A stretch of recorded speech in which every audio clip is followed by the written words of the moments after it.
Halo kaum intelektual sekalian, kenapa Hindu diusir ke Bali? Kenapa? Apakah mereka ini benar-benar diusir atau memang sukarela pergi ke Bali? Bagaimana fakta yang sebenarnya? Kemudian saya melihat ada semacam keanehan gitu. Apa itu keanehannya? Pada saat itu kan Majapahit masih punya kekuasaan ketika orang-orang Bali pergi ke Bali dari Jawa gitu. Harusnya kan ngelawan dong ya kan? Lalu apakah ini benar-benar diusir atau sukarela gitu? Menurut saya ini nggak masuk akal gitu, kalau misalnya diusir ya pasti melawan dong ya kan, nggak mungkin nggak melawan gitu. Kemudian bagaimana dengan Serat Darmo Gandul? Apakah itu benar-benar nyata atau tidak? Kemudian yang paling menariknya lagi adalah Majapahit itu runtuh, konon katanya karena bupati-bupatinya tidak setia dengan pusat.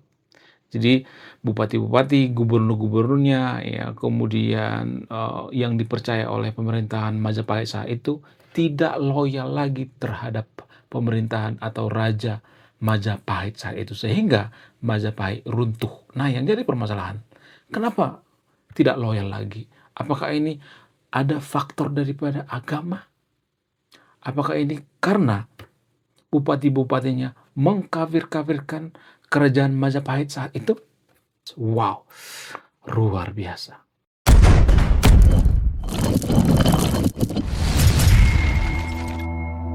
Simpelnya, kenapa Majapahit itu runtuh? Kalau kita ibaratkan sebuah perusahaan ya, jadi Majapahit itu perusahaan yang sangat gede, ya, perusahaan raksasa gitu. Namun, para manajer-manajer daripada perusahaan ini, mereka berpikir bahwa kebijakan daripada perusahaan ini sudah nggak relevan lagi di zaman sekarang. Ya, mereka berpikir bahwa kebijakan-kebijakan daripada yang punya perusahaan, owner-nya, yang, pengelola perusahaannya, CEO dan lain sebagainya, sudah tidak relevan lagi di zaman sekarang, gitu. Sehingga apa? Sehingga mereka mendirikan usaha masing-masing, gitu.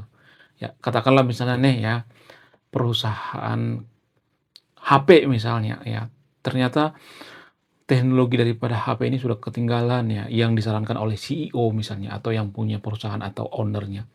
Maka manajer-manajer daripada perusahaan ini bikin usaha sendiri gitu. Jadi seperti bikin pabrik di dalam pabrik gitu. Tapi apa, mereka memanfaatkan yang namanya perusahaan itu sendiri. Nah, perumpamaan ini sama seperti yang terjadi di kerajaan Majapahit. Ya, bupati-bupati daripada kerajaan Majapahit itu atau gubernur-gubernurnya tidak loyal lagi. Sehingga apa? Sehingga Majapahit runtuh. Nah, yang jadi pertanyaan, kenapa bupati-bupatinya nggak loyal lagi? Padahal kan sebelumnya loyal. Apa alasannya? Salah satu alasan yang paling mempengaruhi ya, menurut data, saya akan tampilkan datanya di sini ya. Jadi kalau mau bantah, bantah pakai data ya. Kita sebagai kaum intelektual harus terbiasa bicara by data, bukan cuma omon-omon ya. Jadi menurut data, salah satu hal yang paling mempengaruhi itu karena bupati-bupati daripada kerajaan Majapahit zaman dulu itu atau daerah-daerah kekuasaannya itu sudah menganut yang namanya agama Muslim. Lah, apa hubungannya agama Muslim dengan kerajaan Majapahit? Sangat berhubungan. Jadi pada penyebaran agama Muslim di Nusantara itu sebenarnya terjadi secara organik ya. Artinya gini, nggak ada persetujuan daripada kerajaan Majapahit, sang penguasa saat itu. Pertama kali agama Islam itu disebarkan itu, menurut catatan sejarah, pertama kali itu disebarkan di Gresik ya, kemudian menyebar ke dan lain sebagainya ya. Jadi ada kerajaan-kerajaan Nusantara itu yang terafiliasi dengan kerajaan-kerajaan Majapahit dan mereka menganut yang namanya agama Islam ya. Nah, apa hubungannya agama Islam ini dengan runtuhnya kerajaan Majapahit? Jadi gini guys, kepercayaan umat Muslim itu ya, nggak hanya kepercayaan umat Muslim, terutama agama Samawi ya. Jadi agama Samawi ini kan mereka itu tidak boleh menyekutukan Tuhan. Artinya harus bertauhid, maupun agama Yahudi, agama Kristen, agama Muslim kan mereka percaya bahwa Tuhan itu esa. Tuhan Maha Esa. Nah, sementara dalam agama Majapahit itu, mereka percaya bahwa Tuhan itu lebih dari satu. Dan kebanyakan ya, elit-elit daripada kerajaan Majapahit itu menyembah yang namanya arca. Sementara dalam agama Samawa itu nggak boleh menyembah yang namanya arca, menyembah patung dan lain sebagainya, nggak boleh. Sehingga bupati-bupati daripada kerajaan Majapahit itu berpikir kerajaan Majapahit ini sudah sesat gitu. Kenapa sih menyembah arca? Yang disembah itu kan Tuhan Yang Maha Esa, kita harus bertauhid gitu. Sehingga apa? Sehingga inilah yang menyelemahkan kerajaan Majapahit. Bupati-bupatinya berpikir, ya, pemerintah kita itu adalah pemerintah kafir, ya, pemerintah kita itu adalah pemerintah yang sesat gitu. Jadi kalau kita mengikuti arahan daripada raja-raja kita itu, kita ikut sesat dan lain sebagainya. Nah, dari situ asal muasalnya kenapa Majapahit itu runtuh seruntuh-runtuhnya. Itu alasannya, guys. Kalau misalnya kita berpikir secara rasional ya kan, kita ngambil dari sudut pandang yang masuk akal ya. Tapi gini guys, saya tidak sedang mendoktrin yang nonton video ini, dan saya juga tidak nyuruh yang nonton video ini untuk tidak beragama ya. Jadi gini ya guys, konsep daripada ketuhanan yang Maha Esa, bertauhid ya, atau Tuhan disatukan gitu, menurut saya itu kan sesuatu hal yang abstrak ya, sesuatu hal yang tidak bisa dibuktikan secara ilmiah. Kalau misalnya ada yang mengatakan Tuhan itu Esa gitu, Tuhan itu satu gitu, apakah ada data yang mengatakan seperti itu? Nggak ada kan. Mohon maaf ya bagi teman-teman Kristen ya, bagi teman-teman dari agama Samawi, nggak ada kan. Kalau ada datanya saya ikut gitu, kan nggak ada datanya. Sama halnya dengan kerajaan Majapahit yang menyembah arca. Mereka berpikir bahwa arca itu semacam perwujudan daripada Tuhan gitu. Jadi bukan berarti mereka menyembah arca ya. Jadi itu hanya formalitas aja sebenarnya. Makanya kalau kita perhatikan agama Hindu itu kan punya dewa-dewi gitu ya.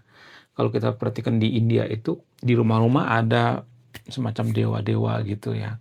Lalu mereka menyembah gitu. Yang mereka sembah itu bukan patung-patung itu, tapi itu semacam formalitas ya. Cuman ya, kalau sudah beda agama, maka hal ini susah dipahami. Karena apa? Karena ini dua hal yang berbeda ya. Gini guys, kenapa Abraham di zaman dulu ya, dalam cerita-cerita agama Samawa itu kan Abraham itu nggak menyembah yang namanya patung gitu. Mulai dari Abraham ya kalau nggak salah ya. Jadi Abraham itu mengatakan bahwa yang kita sembah itu Tuhan, bukan patung gitu. Nah yang jadi pertanyaan, kalau kita berpikir dari rasional gitu, kalau misalnya nih ada orang yang mengatakan bahwa Tuhan itu satu, nggak boleh ada dua. Seperti Hindu misalnya ya, punya dewa ini, dewa itu nggak boleh. Nah yang jadi pertanyaan, apakah kalau kita mengatakan bahwa Tuhan itu satu bisa dibuktikan secara ilmiah? Nggak bisa kan? Kalau misalnya dia mengatakan bahwa dewa itu ada 5, 6, 7, 8, 9 atau 2,5 misalnya, apakah ini bisa dibuktikan secara ilmiah? Nggak bisa. Jadi sesama-sama nggak bisa dibuktikan secara ilmiah. Ini dari sudut pandang yang paling rasional ya. Kita sebagai kaum intelektual itu harus berpikirnya itu logis gitu, rasional. Nah, antara agama Majapahit saat itu, agama Majapahit, agama Majapahit saat itu kan gabungan daripada agama Hindu dengan agama Buddha kan, sinkrenitas. Agama Majapahit itu agama Hindu Bali sekarang ini. Jadi kalau misalnya Anda mengatakan bahwa Tuhan itu 2,5 gitu ya, 1,5 misalnya, apakah bisa dibuktikan secara ilmiah? Nggak bisa. Cuman ya, kalau saya perhatikan di Konoha itu, kalau misalnya ada orang yang mengatakan bahwa Tuhan itu mungkin saja 3 atau 4 misalnya, atau 5, maka dikatakan sesat gitu. Padahal kalau ada orang mengatakan bahwa Tuhan itu satu, kan itu juga nggak bisa dibuktikan secara ilmiah. Jadi sama-sama sesat gitu. Ya, kenapa saya mengatakan sama-sama sesat? Ya karena nggak bisa dibuktikan secara ilmiah. Kalau bisa dibuktikan secara ilmiah, berarti benar dong. Cuman permasalahannya di Konoha itu sudah kepalang banyak orang yang percaya bahwa Tuhan itu satu gitu. Padahal tidak bisa dibuktikan secara ilmiah. Kalau misalnya ada orang mengatakan ya, misalnya nih ya agama Majapahit mengatakan, Tuhan itu kan bisa aja perwujudannya itu dewa misalnya. Dewa itu kan bukan cuma 1, 2, atau 3, 4, 5 misalnya. Maka akan dikatakan sesat. Kenapa? Karena sudah kepalang orang berpikir bahwa Tuhan itu satu gitu. Nah, yang jadi pertanyaan, kenapa bupati-bupati daripada Majapahit itu mudah gitu terberdaya? Dari mana mereka mempelajari bahwa Tuhan itu satu, Tuhan itu esa, dan lain sebagainya? Bagaimana caranya? Strategi penyebaran agama Muslim di Konoha. Jadi penyebaran agama Muslim di Konoha itu menurut saya itu sangat brilian sekali. Karena apa? Karena mereka tidak langsung vulgar gitu ya, nggak langsung main kasar gitu, nggak main cantik ya. Dengan cara apa? Dengan cara menggunakan pewayangan ya, menggunakan apa? Menggunakan budaya-budaya. Jadi penyebaran agama Islam di Nusantara itu mereka tidak mengubah budaya itu, tapi mereka memanfaatkan budaya itu. Ya, memanfaatkan budaya itu untuk penyebaran daripada agama. Jadi kalau kita perhatikan itu ya, agama Muslim itu sebenarnya mengislamkan budaya Nusantara. Ya, jadi bukan Islam yang tunduk pada budaya, tapi budayalah yang tunduk pada Islam. Kalau saya perhatikan seperti itu di Nusantara ya. Kalau mau bantah, bantah pakai data ya, jangan cuman ya omongan besar gitu. Oh, kamu sesat ya. Mana datanya? Kasih datanya dong ya. Jadi semuanya saya katakan ini ada buktinya gitu, ada datanya gitu. Saya ngambil data yang ilmiah gitu, bukan data yang bersumber dari ya menurut saya pribadi gitu. Enggak boleh seperti itu. Nggak boleh opini pribadi, harus by data ya. Kemudian bagaimana dengan orang-orang Hindu atau orang-orang Bali yang pergi ke Bali gitu? Apakah mereka diusir? Enggak sebenarnya. Enggak secara kasar maksudnya. Secara halus mungkin ya. Karena apa? Karena masa kekayaan daripada Majapahit saat itu sebenarnya sudah hilang ya. Karena apa? Karena ya sudah hilang loyalitas daripada Majapahit sendiri. Bupati-bupatinya sudah banyak ya yang menganut agama Muslim ya. Nggak setia dengan rajanya lagi karena mereka berpikir bahwa agama dari para raja ini adalah agama yang sesat, mereka itu kafir dan sebagainya. Sehingga Majapahit itu runtuh. Dan yang mengeksekusi Majapahit terakhir itu adalah kalau nggak salah itu kerajaan Demak ya, Sultan Demak. Dan itu juga masih terafiliasi atau bagian daripada kerajaan Majapahit juga ya. Kalau nggak salah itu anak dari selirnya gitu ya, yang membunuh para elit-elit kerajaan Majapahit saat itu. Ya sebenarnya sedih ya. Ini semacam perang saudara ya. Jadi sebenarnya kalau kita ngambil dari sudut pandang yang lebih luas lagi ya, sebenarnya kerajaan Majapahit itu bertransformasi sebenarnya, bukan hilang ya. Bertransformasi karena raja-raja daripada atau sultan-sultan daripada umat Muslim itu kan sebenarnya bagian daripada Majapahit juga sendiri kan. Jadi elit-elit daripada Majapahit sendiri ya. Cuman kerajaan Demak lah yang mengeksekusi terakhir gitu ya. Ibarat seorang raksasa gitu. Raksasanya sudah lemah gitu, sudah nggak berdaya. Lalu ada suatu kerajaan yang langsung mau finishing gitu ya. Jadi tahap akhir gitu, meruntuhkan. Maka runtuhlah kerajaan Majapahit.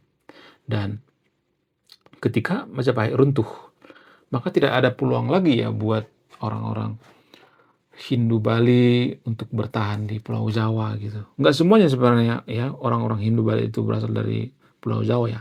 Ya, ada sebagian yang stay di Bali gitu.